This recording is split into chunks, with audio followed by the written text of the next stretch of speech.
يا مساء الفل، ازيكم؟ مساكوا سكر، مساكوا عسل. من فضلكم فعلوا الجرس وعايزة اشتراك والتعليقات. وقبل اي كلام صلى على رسول الله، اللهم صل وبارك على سيدنا محمد في الاولين وفي الاخرين وفي الملأ الاعلى الى يوم الدين وفي كل وقت وحين.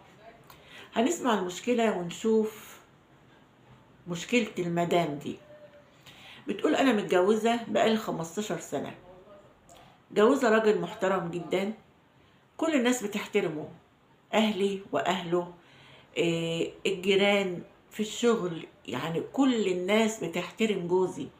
إنسان كبير في تصرفاته وفي أخلاقه، في كل حاجة. خلفها منه بنتين وولد، يعني عنده بنات. فوالله عمره ما زعلني بكلمة، ولا أعرف راجل يشتم ولا يضرب ولا الكلام ده. حياتنا هادية ومستقرة. ففجأة الدنيا يا جماعة انقلب حالها. عرف واحدة شمال، عرف الست دي سمعتها وحشة، بس هو ما كانش يعرف. لعبت عليه واتعرفت عليه، وحصل ما بينهم علاقة وحب، وكان بيروح لها الشقة. اتضح ان الشقة دي مشبوهة، فبدأ يقابلها على طول في الشقة دي. وفجأة يحصل الكارثة، الحكومة تقبض عليه وعليها. جوزي أبو البنات وأبو شاب محترم اللي كل الناس بتحترمه، ينزل بفضيحة مع واحدة شمال من البيت والناس تتفرج. طبعا أنا اتفاجئت إن جوزي في الاسم مقبوض عليه في قضية دعارة. أنا كان عندي استعداد أموت ولا إنيش أتحط في الموقف ده. طبعا الدنيا اتقلبت. ازاي الراجل الكبارة ده المحترم ده يعمل كده ويتقبض عليه في قضية مشبوهة والكلام ده كله؟ فهو علشان هو قال للناس، يعني اللي هو الضابط، قال له انا راجل محترم وليا وضعي في المجتمع. قال له ولو المحترم بيعمل كده، قال له لملي الموضوع، يعني المس ظروفي. قال له لملك الموضوع ازاي؟ هو انا بايدي ايه؟ ده قوانين. قال لي يعني معرفش اصلح الموقف. قال له تصلحه في حالة واحدة. قال له ايه هي الحالة دي؟ قال له تتجوزها. ساعتها مش هتتحول لقضية آداب أو دعارة. إيه، هنقول إن أنت متجوزة أو بينك وبينها مشروع جواز، بس لازم تتجوز. واتجوزها يا جماعة، جابوا المأذون واتجوزها في الاسم علشان يلموا الفضيحة بتاعت جوزي. ولقيته طبعا هو ما عندوش حاجة، هو محترم بس يعني ما احناش الناس الغنية. ولقيته جابها لي البيت، والنصيبة الأكبر إن هي حامل. فقلت له أنت جايب لي مين ومين يحصل منه الكلام ده؟ أنا في كابوس ولا اللي أنا فيه ده بجد؟ طبعا الوضع ما عادش وضع بقى، ما عادش حياة زوجية. والفاشلة العاهرة القذرة بتاعت الرجالة قاعدة في بيتي تتحكم وتتأمر وتتشرط. على مين؟ على الست المحترمة بنت الناس الشريفة اللي هي أم ولاده. مش قادرة أصدق، ما عدتش عارفة أودي وشي من الناس فين. وكمان معايا بنتين وكل الناس عرفت للأسف. هو الوقت متجوزة، ما عادش في قضية لا زنا ولا دعارة ولا أداب ولا حاجة.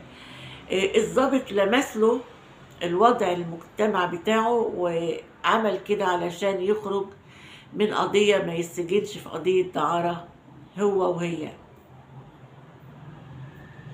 من بعد ما كان روحي فيه، من بعد ما كان الراجل الكبير المحترم، ما عدتش عايزة أعاشره ولا أقعد معاه.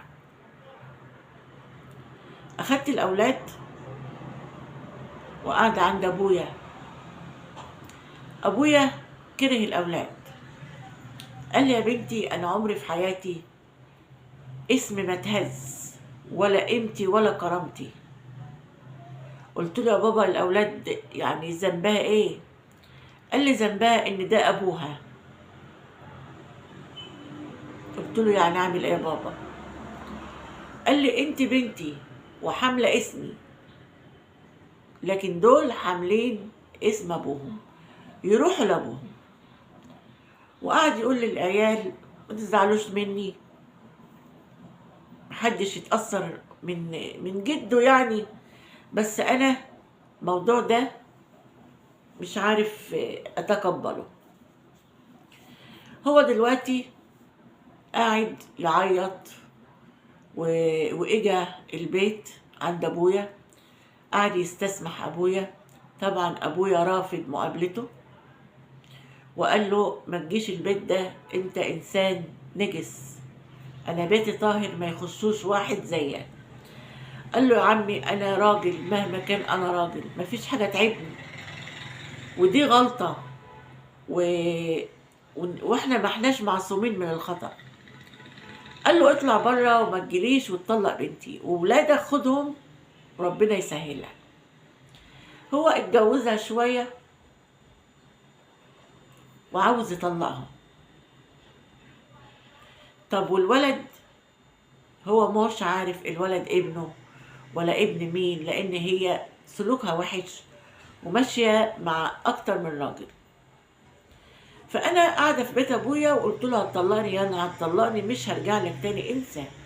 انا ما يشرفنيش ان انا اكمل جواز معاك او اكمل مع واحد زيك.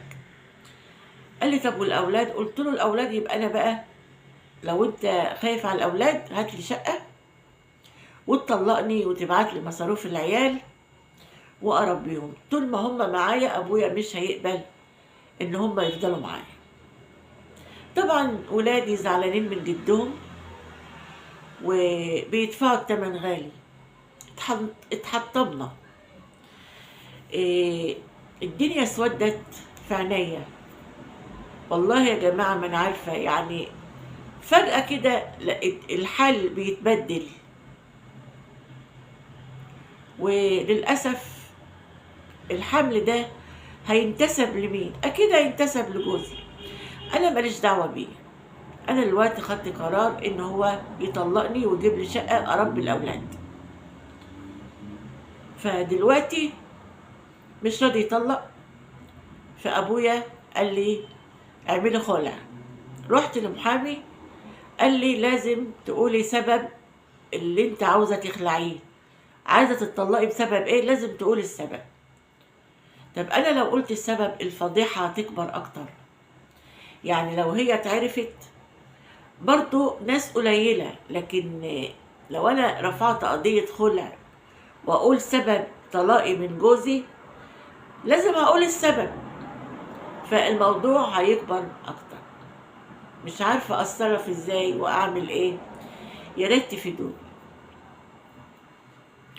والله احنا مش ملايكة يا جماعة، واحنا فعلا مش معصومين من الخطأ. إيه، البشر خطاء وربنا بيقبل التوبة. فهو الموضوع فيه سمعة وكل حاجة، بس ما تتطلقيش منه. انتي ما تقعديش مع الست دي ويجيب لك شقة تقعدي مع اولادك تربيهم. كفاية قوي اللي هم فيه. لما بعد ما كانوا متربيين في وسط الاب والام والسمعة طيبة، فجأة تلاقي الاب في مكان والام في مكان والسمعة بقت. فالتمسي يعني شعور ولادك. كملي بس في مكان بعيد، وربي الأولاد، انت معاكي بنات، ومسير الأيام هتنسي. وبرضه في الأول وفي الآخر هو راجل، فضيحة وكل حاجة، بس برضه هو راجل. يعني ايه ردي او ايه تعليقي؟ ما تتطلقيش عشان خاطر الاولاد، مش عشان خاطره. بالنسبه للست دي، يطلقها يكمل، مالكش دعوه بيها خالص. قد ايه يا جماعه فعلا الحال بيتبدل للاحسن او للاوحش. الحال ما بيبقاش على ما هو العمر كله، سبحان من غير الاحوال. اسمعوا المشكله، وعايزه اراكم واقول لكم اشوفكم على خير في مشاكل اخرى. مع الصفا، تصبحوا على الف خير.